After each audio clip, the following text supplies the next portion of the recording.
A'udzu billahi minasyaitonir rajim. Bismillahirrahmanirrahim.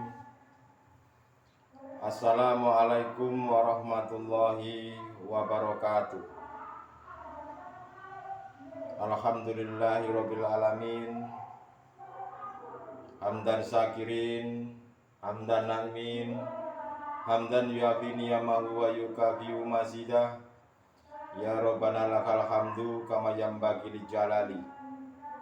Asyhadu an la ilaha illallah wa asyhadu anna Muhammadan abduhu wa rasuluh. Allahumma sholli wa sallim wa barik alaihi wa ala alihi wa sahbihi ajmain. Saudara-saudariku jamaah rahimakumullah dimanapun Anda berada. Pada kesempatan kali ini, seperti biasa kami akan menyampaikan sebuah bimbingan kerohanian, bimbingan tauhid ilahiyah, dengan tujuan agar hati ini bisa mengesahkan Tuhan.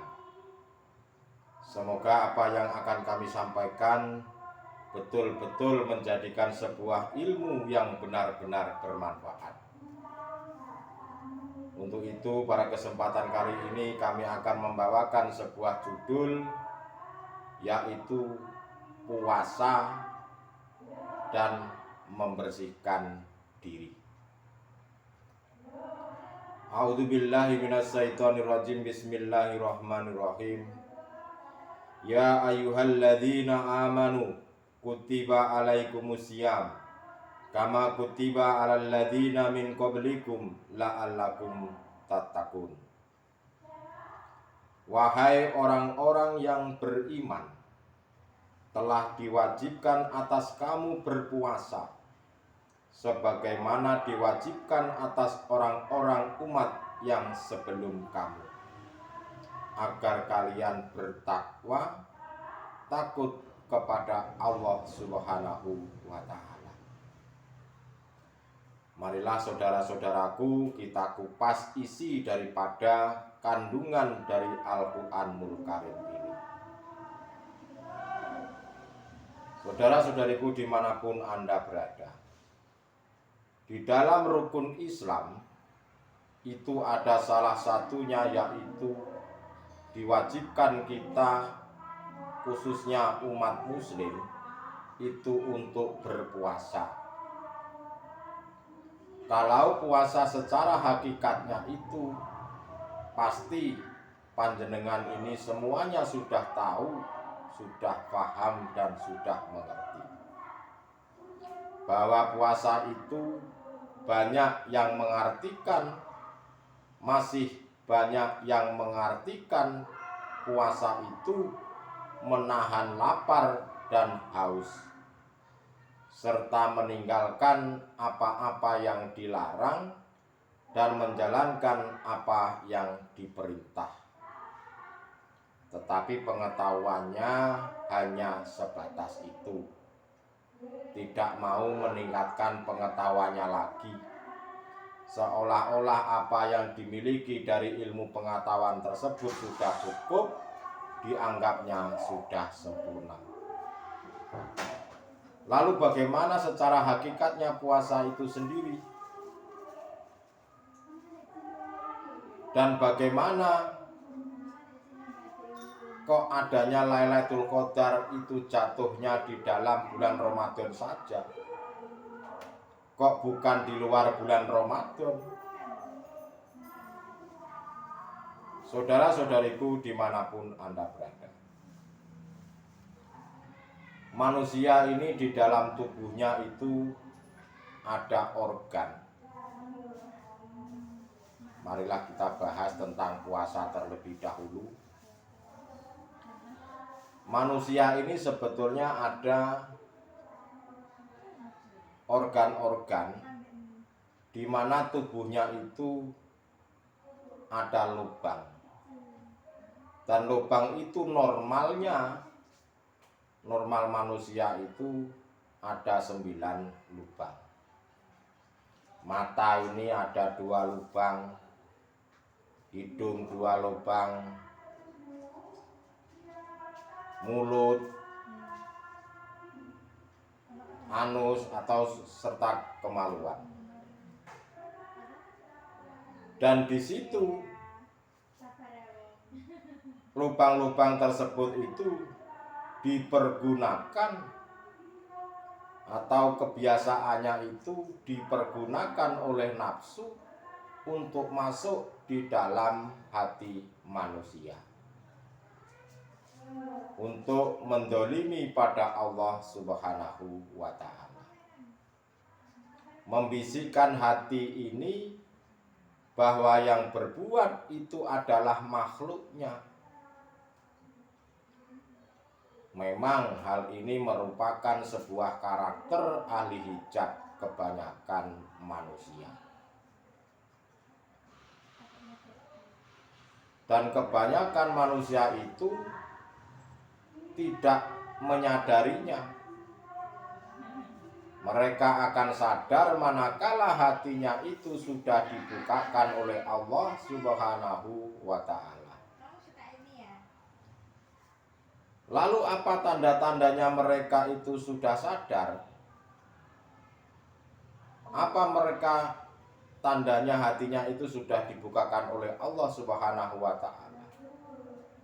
Tanda-tandanya yang pertama adalah mereka mau menerima ajaran-ajaran ilmu tauhid ilahiyah, ilmu hakikat menuju ma'rifat. Itu tanda-tanda yang pertama. Lalu yang kedua, memahami serta melakukannya dalam bentuk syuhud, dalam bentuk bermunajat selalu pada Allah. Lalu yang berikutnya, melakukan secara istiqomah. Itulah tanda-tanda manusia mereka yang sadar bahwa hatinya sudah dibukakan oleh Allah.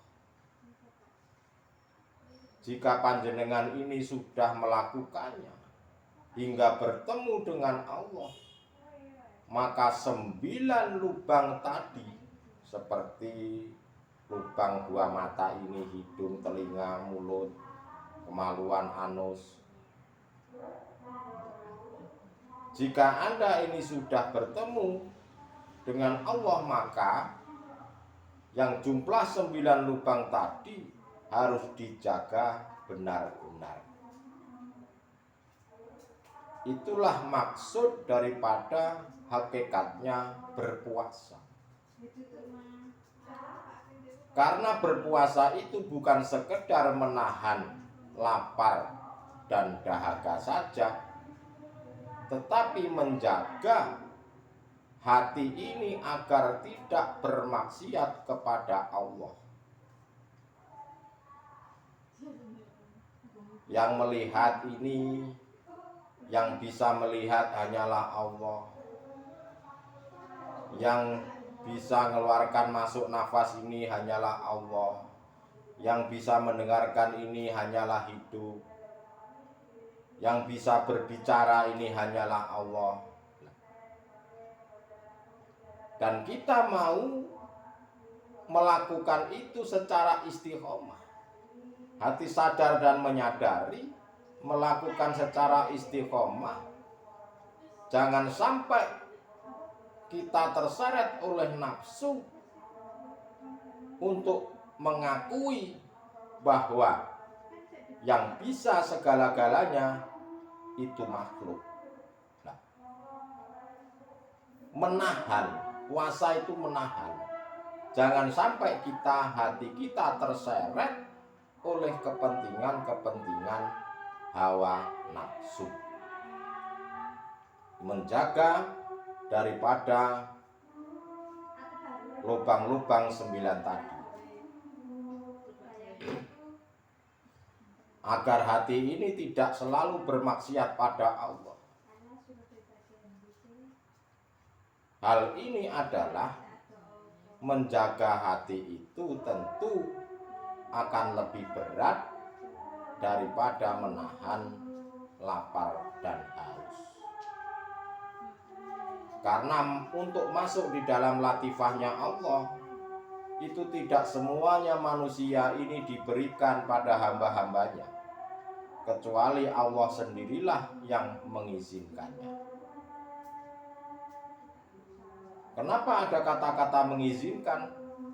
Karena banyak manusia ini tatkala sudah disampaikan seperti ini, sudah disampaikan ajaran-ajaran kerohanian seperti ini, sudah dikasih tahu ilmu hakikat makrifat, mereka itu tetap tidak mau melakukannya, apalagi menjalankannya.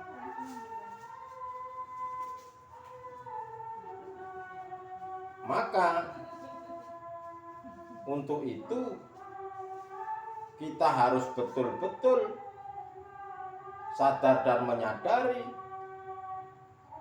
bahwasanya semua yang menggerakkan, semua yang berafal, semua yang hidup, semua yang nyata, itu hanyalah muta Allah.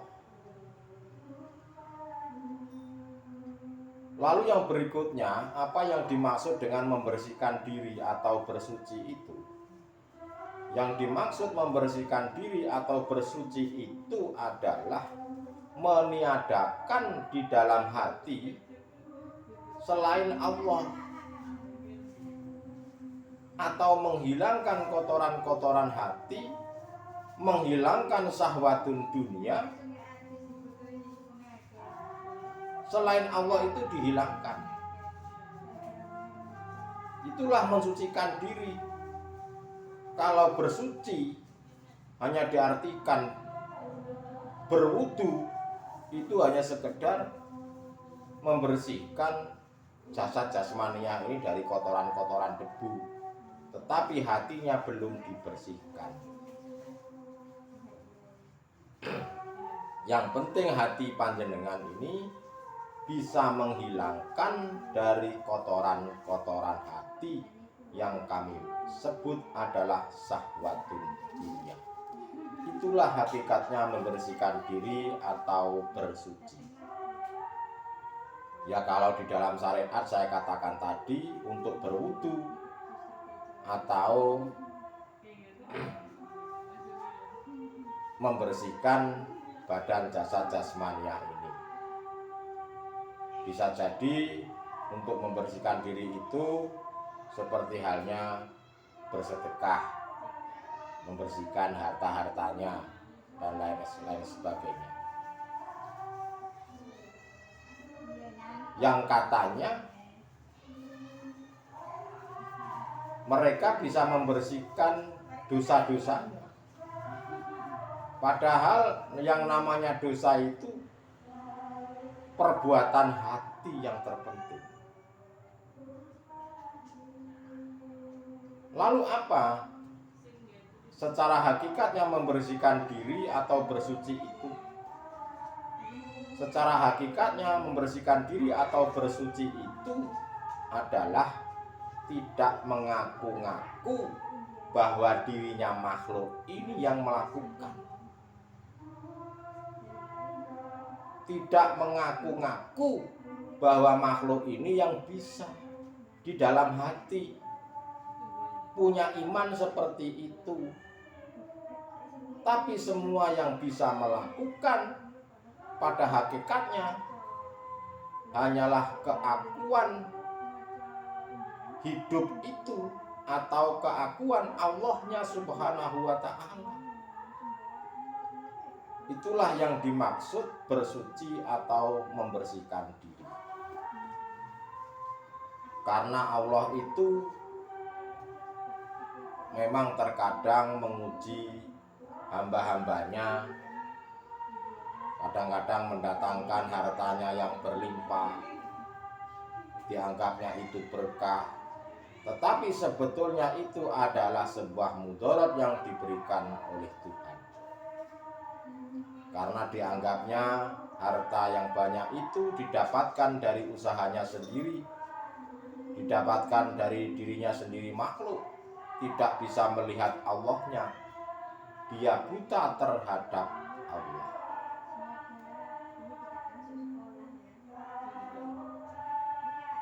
Lalu apa hakikatnya berpuasa atau membersihkan diri? berpuasa itu atau membersihkan diri, kalau berpuasa secara hakikatnya adalah kita selalu mengistiqomahkan tentang ilmu hakikat makrifat dan sudah mempraktekannya secara istiqomah. Kalau secara istiqomah itu sudah dilakukan, selalu kumandangkan zikir itu, jangan sampai kemasukan nafsu lagi, jangan sampai dipengaruhi oleh nafsu lagi. Itulah hakikatnya berpuasa. Dan hakikatnya membersihkan diri, hakikatnya membersihkan diri adalah hati ini bisa membersihkan dari syahwatun dunia, membersihkan kotoran-kotoran hati berupa kesenangan-kesenangan duniawiyah. Itulah saudara-saudaraku, hakikatnya membersihkan diri atau bersuci. Lalu apa tujuannya kita ini disuruh berpuasa atau bersuci atau membersihkan diri? Itu tujuannya apa? Tujuannya adalah agar hati kita ini selalu ingat terhadap hidup, terhadap Allah. Untuk hati ini selalu bermunajat pada Allah, selalu bertakwa terhadapnya. Itulah tujuannya. Setelah sampai pada Allah, berpuasa, bertahanlah, lakukan secara istiqomah untuk selalu berzikir pada Allah.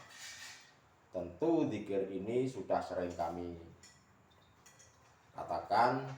Zikir itu yaitu zikir sirul asror, mulai dari so'alul basiroh, ainul basiroh, hakul basiroh sampai dengan fana'ul zikri. Itulah saudara-saudaraku hakikatnya puasa dan membersihkan diri atau bersuci diri. Puncaknya adalah agar kita betul-betul bertakwa. Kalau secara syariat, bertakwa itu menjauhi segala apa yang dilarang, menjalankan segala yang diperintah. Kalau secara hakikatnya, takwa itu ilmu, amal, dan istiqomah. Itulah saudara-saudaraku, karena waktu terbatas, apa yang kami sampaikan tentang puasa dan membersihkan diri, semoga Anda semua memahami apa yang kami sampaikan dan menjadikan sebuah ilmu yang benar-benar bermanfaat. Terima kasih. Akhirul kalam. Wabillahi taufiq wal hidayah. Wassalamualaikum warahmatullahi wabarakatuh.